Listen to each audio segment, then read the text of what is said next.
Olha, é realmente impressionante que esse time se caga quando houve um mero espanhol, né, mano? E eu não tô nem falando desse time atual, do Corinthians de 2020 pra cá, ou desse século atual, não, mano, é a instituição Corinthians que tem um completo cagaço quando entra em uma Sul-Americana ou uma Libertadores. É impressionante isso, eu acho que se tivesse pontos corridos na América do Sul, tranquilamente a gente brigaria pra não cair todos os anos. Se é que não ia cair, né? Porque não tem explicação, não existe. Uma hora você faz um jogo mais ou menos ali pra bom, contra o Bahia, com um time reserva lá na casa dos caras, no outro dia você tá perdendo ali, tomando um sufoco pro Huracan da Argentina, na Sul-Americana, não é nem na Libertadores, é na Sul-Americana. E beleza, cara, a gente tava sem o Garro, tava sem o Hugo, até o Angelini também, mas os dois primeiros que eu falei são claramente os dois pilares do time, só que nada explica a falta de vontade que os caras estavam ontem. E o pior, não era só falta de vontade, os caras realmente estavam se cagando em campo, porque você olhava pro Memphis e no começo ele até tava jogando bem, né? A bola caía no pé dele, ele fazia o jogo girar, fazia o jogo fluir, tava fazendo o papel de camisa 10 numa boa. Só que, cara, o tempo foi passando e o Corinthians foi precisando dele, e ele não tava mais nem aí. Tocava a bola pra ele,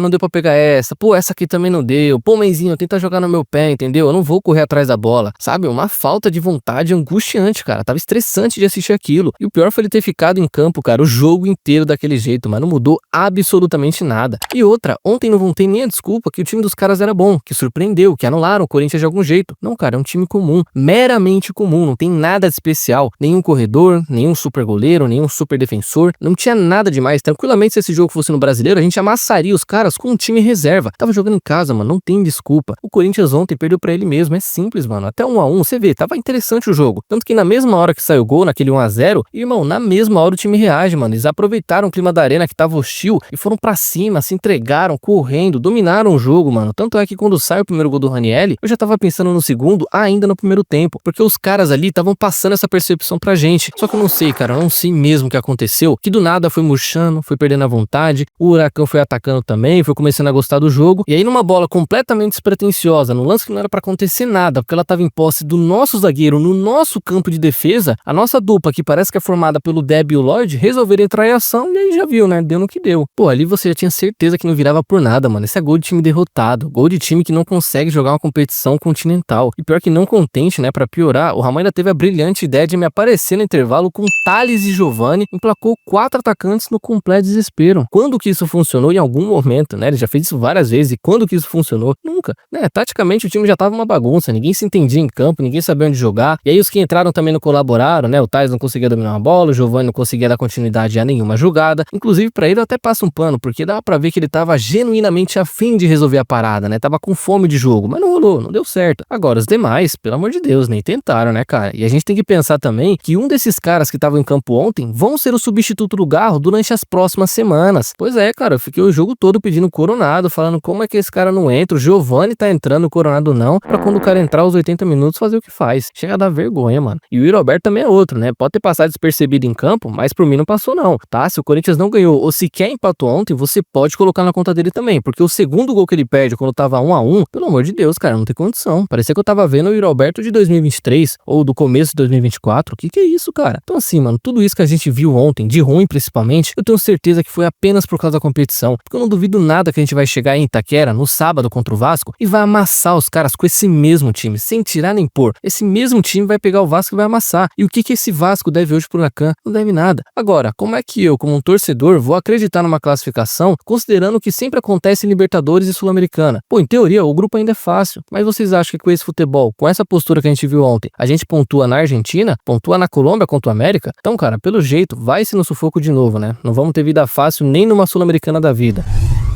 Bom, mano, enquanto no futebol a gente vem tendo aquele misto de emoções, né, onde hora comemora, hora xinga, é sempre essa parada aí o ano inteiro, nos bastidores as coisas não mudaram muito de figura do começo do ano pra cá, porque enquanto de um lado, né, o Augusto tenta fazer política, né, coisa que ele tá aprendendo aos poucos ainda, onde ontem ele nomeou um cara que até ontem queria o impeachment dele pra diretor de marketing, o Edgar Soares, né, agora vai fazer parte da gestão do Augusto Melo. A Polícia Civil, que continua investigando o caso da Vadebet, intimou nessa semana tanto o presidente quanto Sérgio Moura e Marcelo Mariano a prestarem depoimentos sobre o caso, só que diferente de todos, é claro, foram enquadrados como investigados e não como testemunhas. Ou seja, os três são os suspeitos da parada e vão ter que ir lá para explicar a situação nos dias 14, 15 e 16 de abril, separadamente, com Augusto sendo o último a depor. Então assim, mano, no final das contas, mesmo que o Augusto tente comprar alguns membros da oposição para ver se alivia a barra dele no Parque São Jorge, tentando ganhar alguns votos e tudo mais, ele conseguiu acumular tantos, mas tantos BOs nessa gestão, que nem se ele comprar o Parque São Jorge inteiro ele vai se livrar. Pô, eu torço muito de verdade para que esse caso da Vaidbet, que tá próximo de ser concluído, não tenha nenhum envolvimento da parte dele ou de alguém que tá próximo dele na gestão atualmente, porque se tiver, não vai ser mais caso de impeachment, de Augusto contra Tuma no Parque São Jorge, vai ser caso de cadeia, ele seria preso e a gente teria novas eleições de qualquer forma. Então assim, mesmo supondo que isso não aconteça e ele seja dado como inocente, ainda assim seria só um de vários problemas que ele tem para resolver, né? Não é só a Vaidbet que fez parte da torcida desconfiar não, cara. São inúmeros casos estranhos, para falar o mínimo, que ele deu de graça pra oposição. Mas é isso, mano, tudo no seu tempo e de verdade, cara, torço muito para que isso não dê em nada, porque se der, aí Augustão, as grades vão ser pouco para você, falou?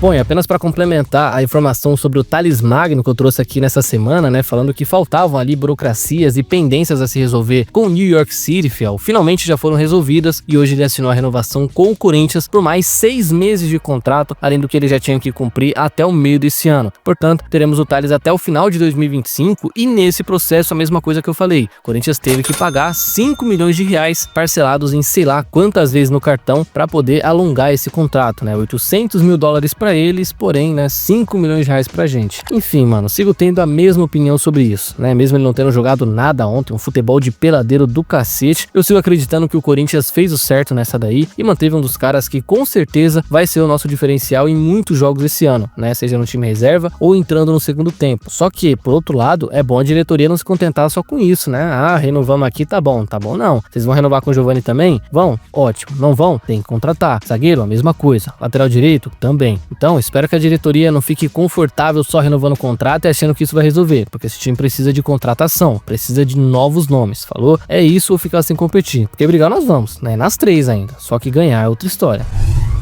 E outra coisa interessante de atualizar também, fiel, é sobre a situação das organizadas, que foi até falado durante a transmissão do jogo de ontem, né, sobre o que aconteceu depois da final, mas eu acho válido ressaltar aqui também, por causa daquela bagunça que aconteceu na arquibancada na final, aquela bagunça que a gente gosta também, né, vamos combinar, a Federação Paulista determinou a proibição da entrada de todas as organizadas do Corinthians em estádios até o final de 2025. Foi determinado que eles não podem entrar como organizada nos estádios, sem nada que remeta a Gaviões, a Camisa 12, a Macabra, nada, tem que entrar como um torcedor comum. Uma punição pesadíssima se for pensar direito, porque tira muito do brilho que as organizadas têm, que são os bandeirões, os tambores, a identidade na arquibancada e tudo isso até o final do ano. Só que por outro lado, até dá um alívio saber disso, porque pela festa que foi, pelo tamanho da bagunça que foi, eu imaginava que a gente ia jogar com portões fechados por sei lá quantos jogos. E isso sim seria desastroso, sabe? 10 jogos sem a torcida na arena. Cara, imagina, né? Mas tá aí, sem organizadas em 2025, falou?